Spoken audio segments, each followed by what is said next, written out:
এরপরে প্রশ্ন হলো, প্রত্যেক ফরজ নামাজের পর হাত তুলে মুনাজাত করা হয় তা কি সঠিক? প্রত্যেক ৫ ওয়াক্ত নামাজের পরে সালাম ফিরানোর পর নবী করিম সাল্লাল্লাহু আলাইহি ওয়াসাল্লাম অনেকগুলো দোয়া, অনেকগুলো জিকির করতেন।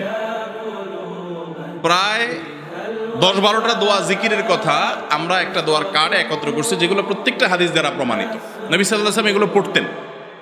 সেই নামাজের পরের দোয়া জিকির যা আছে ১০-১২টা সবগুলো মুখস্থ আছে যাদের, তারা একটু হাত তোলেন। আন্দাজে তুলেন না, আমি কিন্তু জিজ্ঞেস করতে পারি। মাশাআল্লাহ, নামান অল্প ২০-৫০টা হাত উঠছে এই হাজার মানুষের মধ্যে। তাহলে বোঝা গেল যে আমরা নামাজের পরে নবী করিম সাল্লাল্লাহু আলাইহি ওয়াসাল্লাম কি করতেন সেটা জানি না। দোয়া, সুন্নাত দোয়াগুলো আমাদের মুখস্থ নাই, আমলও নাই, কিন্তু নামাজের পরে সবাই মিলে একসাথে হাত তোলা এটা আমরা জানি ভালো, তাই না ভাই? নবী করিম সাল্লাল্লাহু আলাইহি ওয়াসাল্লাম সাহাবীদেরকে নিয়ে, সবাইকে নিয়ে নামাজের পরে এরকম হাত তুলছেন, সাহাবীরার সাথে হাত তুলছেন এবং আমাদের মতো আমিন আমিন বলছেন। এটা নবী করিম সাল্লাল্লাহু আলাইহি ওয়াসাল্লামের জীবনে কোনো হাদিস থেকে পাওয়া। যদি তার জীবনে ২-১০-১২ করতেন তাহলে অন্তত হাজার হাজার হাদিসে সেটা বর্ণিত হতো। যারা আলেম তারা জানেন নবীজির জীবনের ছোট্ট একটা কাজ থুতু ফেলছেন, সেটাও বহু সাহাবীরা বর্ণনা করছে। আর সবার সামনে প্রকাশ্যে দিবালোকে মসজিদে নববীতে নামাজ পড়াইছেন। যদি তিনি এই কাজটা করতেন তাহলে কি পরিমাণ হাদিসে থাকতো যে নবীজির সাথে আমরা সবাই হাত তুলছি? একটা হাদিসও নেই।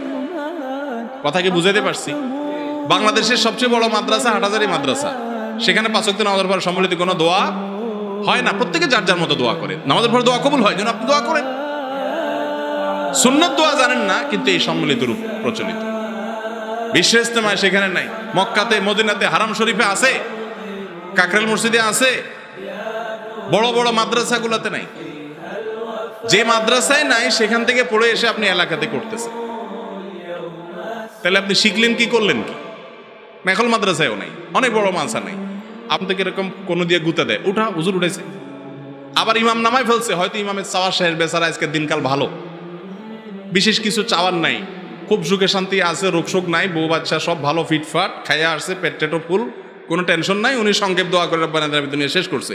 আপনার হয়তো কোনো টেনশন আছে, ছেলেটা বিপদে আছে, মেয়েটার সমস্যা, পেটটা ব্যথা করতেছে, বউটার কোনো অসুবিধা আছে, আপনি আল্লাহ কাছে আরো কিছু লম্বা করে চাইতেছেন, তো পাশ থেকে গুতা মারে, এই বেটা হাত নামা, হুজুর নামা ফেলছে না, ঠিক না বে ঠিক? তো এটা তো ইসলাম শিখায় নাই। আপনি নামাজের পরে আপনার মতো আপনি দোয়া করেন, হুজুরের দোয়ার সাথে উঠাইতে হবে, নামাইতে হবে, সম্মিলিতভাবে করতে হবে, এই নির্দেশ শরীয়ত আমাদেরকে। কিন্তু তাই বলে এলাকাতে দীর্ঘদিন থেকে এই মুনাজাত সম্মিলিতভাবে চলে আসছে। আপনি এখন ইমাম সাহেবের বিরুদ্ধে যুদ্ধ ঘোষণা করলেন, কমিটির বিরুদ্ধে যুদ্ধ ঘোষণা করলেন, এলাকা হাঙ্গামা লাগাই দিলেন, এটাও করা যাবে। আপনি নিজে সুন্নতের উপর আমল করেন, আরেকজনকে সুন্নত শিখান, সুন্নত দোয়াগুলো শিখান, এগুলো মসজিদে টাঙ্গাই দেন, সুন্নতের আমল করেন, ইনশাল্লাহ সুন্নত জিন্দা হবে। কথা কি বুঝাতে পারছি? মানুষকে ধীরে ধীরে বোঝাতে হবে। এবং গন্ডগোল ফাসাদ করা, এটা গন্ডগোল ফাসাদ করা জায়েজ নাই।